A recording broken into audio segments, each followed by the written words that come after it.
आकाशवाणी मुंबई. श्रद्धा मुखेडकर प्रादेशिक बातम्या देत आहे. ठळक बातम्या. उपमुख्यमंत्री अजित पवार यांच्यावर शासकीय इतमामात अंत्यसंस्कार.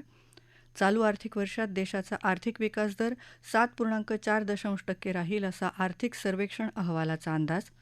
प्रजासत्ताक दिन संचलनात महाराष्ट्राचा चित्ररथ देशात सर्वोत्कृष्ट. बीटिंग रिट्रीट समारंभ आज संध्याकाळी. आणि न्यूझीलंड विरुद्धच्या चौथ्या T20 सामन्यात भारताचा पराभव. राज्याचे उपमुख्यमंत्री तसंच अर्थ, नियोजन, उत्पादन शुल्क खात्याचे मंत्री अजित पवार यांच्या पार्थिवावर आज बारामती इथं शासकीय इतमामात अंत्यसंस्कार करण्यात आले. त्यांचे दोन्ही पुत्र पार्थ आणि जय पवार यांनी त्यांना मुखाग्नी दिला. यावेळी बंदुकीच्या 3 फेरी झाडून त्यांना सलामी देण्यात आली. त्यांच्या निधनामुळे राज्य सरकारनं 3 दिवसांचा दुखवटा जाहीर केला आहे.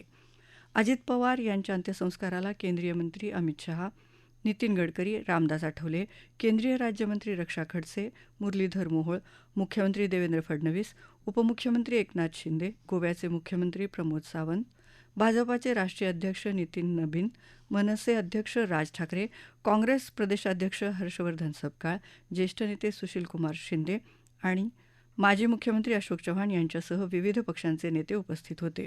तसंच ज्येष्ठ नेते शरद पवार, खासदार सुप्रिया सुळे आणि सुनेत्रा पवार यांच्यासह पवार कुटुंबातील सर्व सदस्य उपस्थित होते.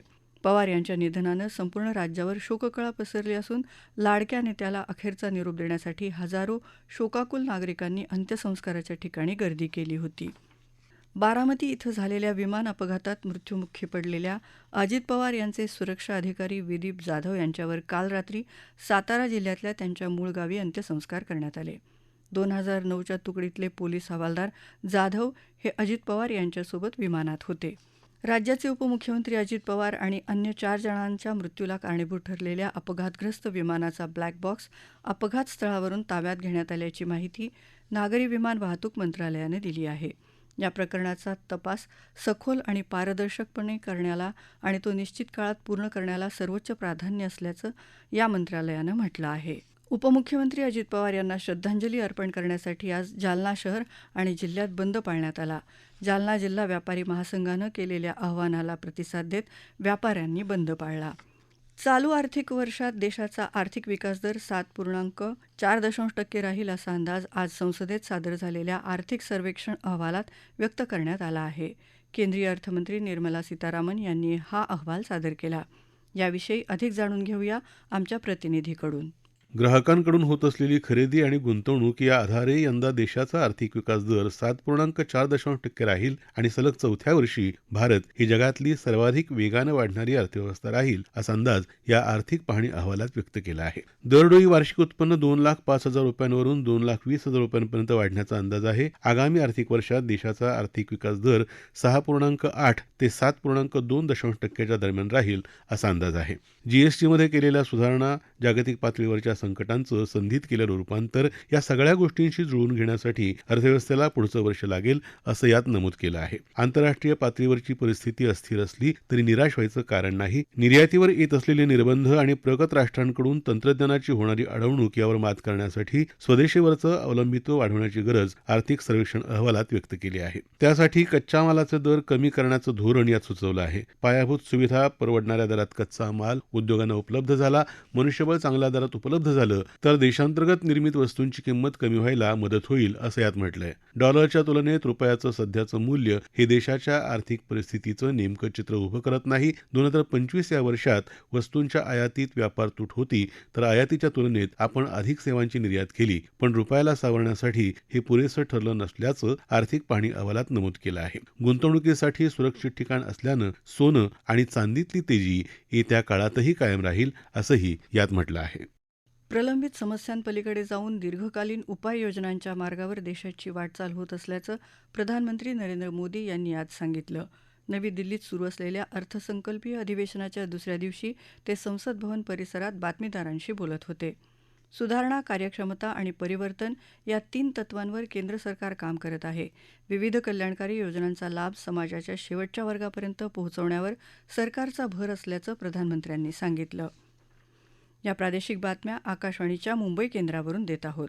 आकाशवाणी मुंबईच्या AIR न्यूज मुंबई या इन्स्टाग्राम पेजवर तुम्हाला दिवसभर महत्त्वाच्या बातम्या वाचता येतील. भारत ऊर्जा सप्ताहाच्या पार्श्वभूमीवर प्रधानमंत्री नरेंद्र मोदी यांनी काल जागतिक ऊर्जा क्षेत्रातल्या मुख्य कार्यकारी अधिकाऱ्यांशी चर्चा केली. प्रधानमंत्र्यांच्या नवी दिल्लीतल्या लोककल्याण मार्गावरच्या निवासस्थानी ही बैठक झाली. भारत जगातली तिसरी सर्वात मोठी अर्थव्यवस्था बनण्याच्या दिशेने वाटचाल करत असून जागतिक ऊर्जा पुरवठा साखळीत महत्त्वाची भूमिका निभावत आहे, असं प्रधानमंत्री यावेळी म्हणाले. या संवादादरम्यान प्रधानमंत्र्यांनी भारताच्या ऊर्जा क्षेत्रातील गुंतवणुकीच्या संधीकडे लक्ष वेधलं. तसंच गुंतवणूकदार स्नेही धोरणात्मक सुधारणांचा उल्लेख करत अन्वेषण आणि उत्पादनामध्ये 100 अब्ज अमेरिकन डॉलर्सच्या गुंतवणुकीची शक्यता अधोरेखित केली. कॉम्प्रेस्ड बायोगॅसमध्ये 30 अब्ज अमेरिकन डॉलर्सची संधी असल्याचंही त्यांनी सांगितलं. प्रजासत्ताक दिन संचलनात सहभागी झालेल्या सर्वोत्तम चित्ररथ आणि तुकडी यांचे निकाल काल जाहीर करण्यात आले आहेत. तिन्ही सेवा दलांपैकी भारतीय नौदलाला सर्वोत्तम मार्चिंग तुकडी म्हणून घोषित करण्यात आलं, तर राज्य आणि केंद्रशासित प्रदेशांच्या श्रेणीत महाराष्ट्राच्या गणेशोत्सव आत्मनिर्भरतेचे प्रतीक या चित्ररथाला प्रथम क्रमांक मिळाला आणि जम्मू आणि काश्मीरच्या हस्तकला आणि लोकनृत्य, केरळचा वॉटर मेट्रो आणि 100% डिजिटल साक्षरता, आत्मनिर्भर भारतासाठी आत्मनिर्भर केरळ हे चित्ररथ अनुक्रमे दुसऱ्या आणि तिसऱ्या क्रमांकावर आले. केंद्र सरकारी मंत्रालय आणि विभागांमध्ये संस्कृती मंत्रालयाच्या वंदे मातरम, एका राष्ट्राची आत्मिक हाक या चित्ररथासाठी पुरस्कार जिंकला. मायगव्ह पोर्टलवरील ऑनलाईन मतदानावर आधारित पॉप्युलर चॉईस अवॉर्ड्स देखील घोषित करण्यात आले. 77व्या प्रजासत्ताक दिनाच्या सोहळ्याची सांगता करणारा बीटिंग रिट्रीट समारंभ आज संध्याकाळी दिल्लीत विजय चौकात होणार आहे. राष्ट्रपती द्रौपदी मुर्मू, उपराष्ट्रपती CP राधाकृष्णन, प्रधानमंत्री नरेंद्र मोदी तसंच केंद्रीय मंत्री या कार्यक्रमाला उपस्थित राहणार आहेत. या समारंभात लष्कर, नौदल, वायुसेना आणि केंद्रीय सशस्त्र पोलीस दलाचे वाद्यवृंद सहभागी होणार आहेत. बीटिंग रिट्रीट्स या समारंभात भारताच्या समृद्ध लष्करी वारशाचं दर्शन होईल, असं प्रधानमंत्री नरेंद्र मोदी यांनी समाज माध्यमावरच्या संदेशात म्हटलं आहे. देशाच्या रक्षणासाठी आपलं आयुष्य समर्पित करणाऱ्या जवानांविषयी देशवासियांना अभिमान आहे, असं ते म्हणाले. सशस्त्र दलाची शिस्त, एकता आणि नीतिमत्ता बीटिंग रिट्रीटमधून दिसते, असं संरक्षण मंत्री राजनाथ सिंह समाज माध्यमावरच्या संदेशात म्हणाले. हा समारंभ देशाभिमानाचं प्रतीक आहे, अशी भावना त्यांनी यावेळी व्यक्त केली. भारत आणि न्यूझीलंड यांच्यातल्या T20 क्रिकेट मालिकेतल्या काल झालेल्या चौथ्या सामन्यात भारताला न्यूझीलंडकडून पराभव पत्करावा लागला. न्यूझीलंडच्या 216 धावांचा पाठलाग करताना 19व्या षटकात भारताचे सर्व फलंदाज तंबूत परतल्यामुळे भारताला 165 धावाच करता आल्या. भारताकडून शिवम दुबेने 65 आणि रिंकू सिंगने 39 धावा केल्या. न्यूझीलंडच्या मायकेल सँटरने 3 गडी बाद केले. त्याआधी न्यूझीलंडने टिम सेफर्ट्सच्या 62 आणि डेव्हन कॉनवेच्या 44 धावांच्या जोरावर 215 धावा केल्या.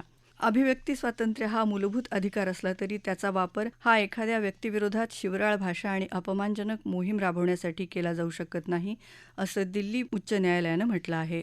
बदनामीकारक मोहीम राबवणं, इतरांच्या प्रतिष्ठेला बाधा आणणारं वक्तव्य करणं याला राज्यघटनेनं प्रतिबंध घातला आहे, असं निरीक्षण न्यायालयानं नोंदवलं आहे. ठळक बातम्या पुन्हा एकदा. उपमुख्यमंत्री अजित पवार यांच्यावर शासकीय इतमामात अंत्यसंस्कार. चालू आर्थिक वर्षात देशाचा आर्थिक विकास दर 7.4% राहील, असा आर्थिक सर्वेक्षण अहवालाचा अंदाज. प्रजासत्ताक दिन संचलनात महाराष्ट्राचा चित्ररथ देशात सर्वोत्कृष्ट.